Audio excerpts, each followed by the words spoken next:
It's been 55 days since I was led astray.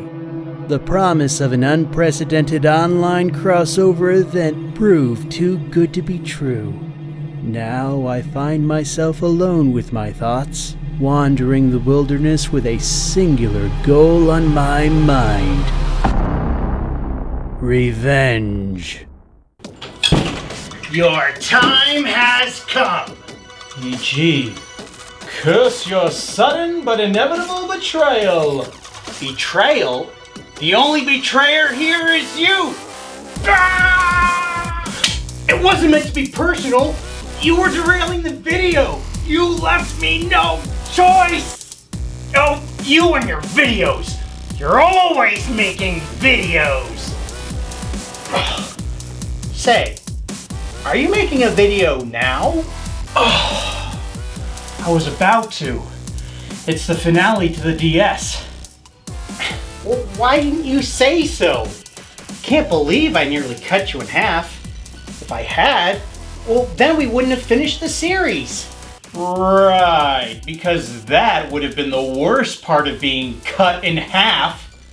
Anyway, on with the show.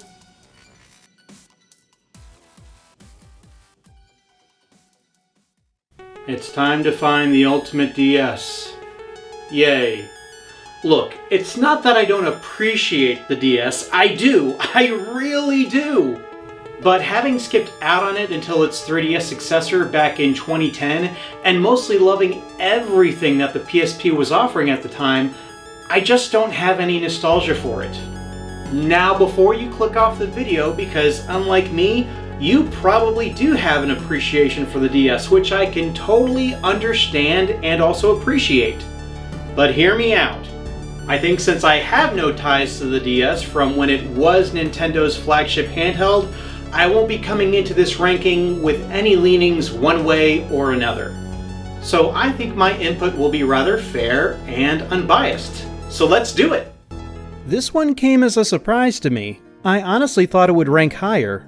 But as we have seen with Nintendo's other handheld lines, the first model of the DS just has too many drawbacks for it to get out of last place. Before we get into those drawbacks, let's focus on the good. This thing is built like a tank. The durability of the DS shares that legendary Nintendo legacy of being dropped several times during the design process, and it can really take a beating and keep on going. And despite how it looks, the DS is oddly ergonomic. There's a surprising level of comfort in hand. Of course, Game Boy Advance compatibility is a welcomed feature, and you can even select which screen you'd like to use for it. The GBA slot remains unprotected without a cartridge inserted, but the cartridges have a flush fit when they are inserted. The volume from the speakers is, I'd say, acceptable. It's certainly improved over the Game Boy Advance systems, meaning you can use it in a noisy room and still hear it with the volume setting maxed out. This control pad is unique to the original DS and feels great, probably due to its larger size. Outweighing the DS's positive features are the negative ones, however. Earlier I mentioned how it looks, and the visual design has always felt dated, even back in 2004. Unlike the sleek designs of its siblings, the DS looks like a boat folded in half. We have to deal with a stylus that is strangely skinny compared to the others, and is also placed in the worst spot for a stylus. All the way in the back here. These screens. Oh, these screens! LCD technology had come a long way by 2004, not that you would know it by the DS's screens. I can confirm they are lit up, but only by the loosest definition. If these dim screens are just too bright for you, Nintendo thought it would be a great idea to give you the option to turn off the lights. That's what the original DS needed, a way to make the screens even dimmer. Glad you get it, Nintendo. Anyway, looking at the bottom portion here, you can see all this unused space, especially right under the touchscreen. Anybody got some tacky stickers? The power, start, and select buttons are all in really awkward places. Who thought placement above the control pad and face buttons was a good idea? Another feature in an odd place is the LED lights for charging and power. they're pretty difficult to see while the unit is closed and in sleep mode. There are more negative features here than positive ones. The DS may have the beefiest casing, but with its awful screens and clunky style, this model can't charm its way out of last place. Next up, we have the system I really do not like. I honestly thought it would end up in last place, but nay, the DSi has beaten the OG DS, but only just barely. Why did I want the DSi to lose so badly? That is a fantastic question, and I'm so glad you asked, even though you didn't. Alright, before you pulverize me in the comments, let me at least give the DSi an honest shake with what it does right first. The 3 LEDs in the corner are in a great spot to be seen from whether the unit is closed or open. We get both outer and inner cameras for some funny Game Boy camera-like photo editing, and they can be used with a small number of DSi exclusive games. The SD card can be used to save pictures as well as downloaded games from the DSi Shop. Well, while it was operational anyway. The stylus is found where it belongs, here on the right side. These bright screens are the second largest ones on the 4 models, despite the DSi being one of the smaller units. The volume from the speakers is good. Not terrific, but good. And the start and select buttons have been moved to the lower right-hand side below the face buttons, where again, they do in fact belong. What does the DSi get wrong? Well, these volume buttons seem like a cool improvement, right? Except that you can't adjust the volume while it's turned off. Can you imagine bringing this out of sleep mode with the volume maxed out while you're possibly near somebody sleeping? It's not a good choice despite how premium it may seem. The shoulder buttons are these really skinny and sharp rectangles that are super uncomfortable. The power button is in this odd spot, and it is just begging for you to accidentally touch it so it can exit your game without giving you the chance to save. Want to play Game Boy Advance games? Too bad, no GBA for you! When it comes to the DSi's build quality, oh ho ho, have I got a story for you!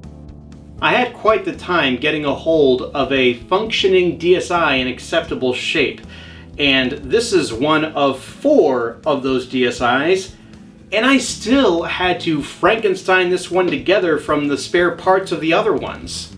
These tend to have a lot of trouble with the buttons that just stop working over time, and you can actually fix this by blowing air into the gap in between the buttons and the casing. I know it sounds weird, but it worked for me. Apparently there's an underlying issue where the plastic will just kind of wear out over time underneath, and shavings will get in between of the buttons and the contacts, and just a little bit of air being blown in solves all of that and gets it all out of the way. All that to say, the DSi build quality is awful. I guess I'll just have to settle for second to last place for the DSi. Even though there are some improvements that are missing from other models, it has no positive features it can claim exclusively for itself. And it has the absolute worst build quality of any DS, regular or 3D. Okay, we're getting into the good models now. At first, I thought the DSi XL was going to be going head-to-head with the original DS for second place, but the DSi just had to come in and ruin that, just like it ruins so much else. But we're not talking about the DSi anymore, we're talking about the DSi XL and why it's my number 2 pick. I really like the DSi XL. There is not much to complain about, and since that is the case, we'll flip the script and start with the negative aspects first. Like the DSi, we're stuck with these digital volume rocker buttons that, again, do not allow you to adjust the volume for the DSi XL while it's off or asleep like a slider would. The extra space here on either side of the touchscreen seems like a missed opportunity to put larger buttons in here, but these seem like the same size as the smaller DS model buttons. The power button is still in a bad spot, and you do not have Game Boy Advance compatibility, another flaw inherited from the smaller DSi. On to the good stuff. This thing is quite the looker. I picked up this brown and tan one, and while they're normally not my colors of choice, I gotta say, this unit looks so, I don't know, adult, if that makes sense. This also has the best build quality of any of the 10 different DS models in existence. I'd bet it would take the longest to destroy in just about any stress test. Just a quick mention, these LED lights are nice. We still have the DSi cameras, though the outer one on the XL seems slightly cooler because it's sunk in and feels more a part of the casing. The SD card is still here for storage, and the stylus is once again still here on the right, where it belongs. On to why the XL is called the XL. These screens are humongous. These are easily my favorite screens in the original DS line. The XL is also no slouch in the sound department. The start and select buttons are also in their best spot to the right of the touchscreen. Finally, a ranking that makes sense. The DSi XL doesn't have much wrong with it. I do really wish it could play GBA games, but those extra large screens and superior build are hard to say no to. Now, on to the model that I honestly thought was always going to be number one. Despite only being the second model ever released, the DS Lite is the best-selling model of the original DS line, and it had about a third of the entire family line of system sales. If you don't think this is the best model of the original DS line, I'm looking forward to convincing you otherwise. The DS Lite is nearly flawless. After careful examination, there was only one thing I could really nitpick about, so let's knock that out of the way first. The speakers are not that great. In fact, I'd say the volume on this is the worst of the DS models easily. You can bypass this with headphones, but yeah, I'd say the speakers are only slightly better than Game Boy speakers. Okay, with that minor gripe out of the way, let's give this little guy the praise he deserves. First off, the style is so good. I mean, it does seem like a bit of a ripoff of how Apple was designing their products at the time, but I just love how this all looks like one solid piece of electronic goodness. The LEDs here are in a nice visible place whether the light is closed or open. And yes, we have GBA compatibility here. The slot is shallower so the cartridge sticks out a smidgen when it's inserted, but you do get this lovely insert that will fill the cavity when it's not in use. Instead of a power button in a place where it could be accidentally pushed, the engineers gave us a power slider along the right-hand side, alongside the stylus. These screens aren't the largest, but they are so much brighter and better when compared to the original DS model. And exactly like the DSi and XL, they've come to their senses by having the start and select buttons placed just below the face buttons. There we have it, with barely subpar audio but several boons to boot. Like GBA compatibility combined with fantastic screens, the DS Lite clinches the top spot in the DS rankings. I do want to take a moment to explain one aspect to the DS ranking system that I think needs a little clarification. I know that the DSi has its fans and that I left out some aspects like the increased processing power and RAM, and I also really didn't count the DSi Shop as a positive aspect. But I have a really good reason why. It's because you lose the GBA compatibility as well as access to all of the DSi titles that need to have an accessory plugged into the GBA slot in order for them to work. So let me explain why you want a GBA slot in your DS.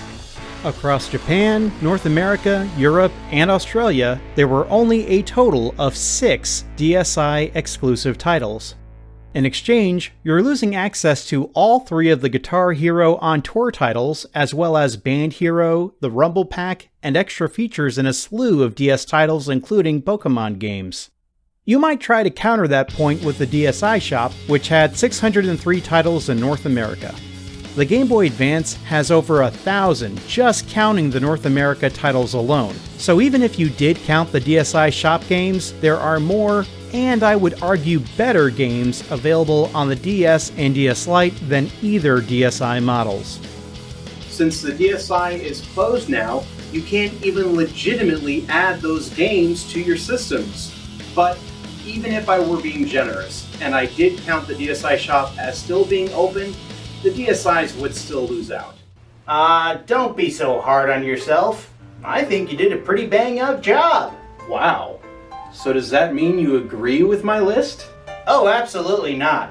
My list is in the exact opposite order as yours. You mean to say you actually like the original DS the best? Is it because it can play GBA games or that it's super durable? Nah, it's this thing called underclocking. You probably wouldn't understand. Then why do you like the DSi? Oh, that's easy. I had no idea you could download games on it. I'm gonna go do that right now. Wait, didn't you hear what I just... You know what? Have fun. Oh, I will.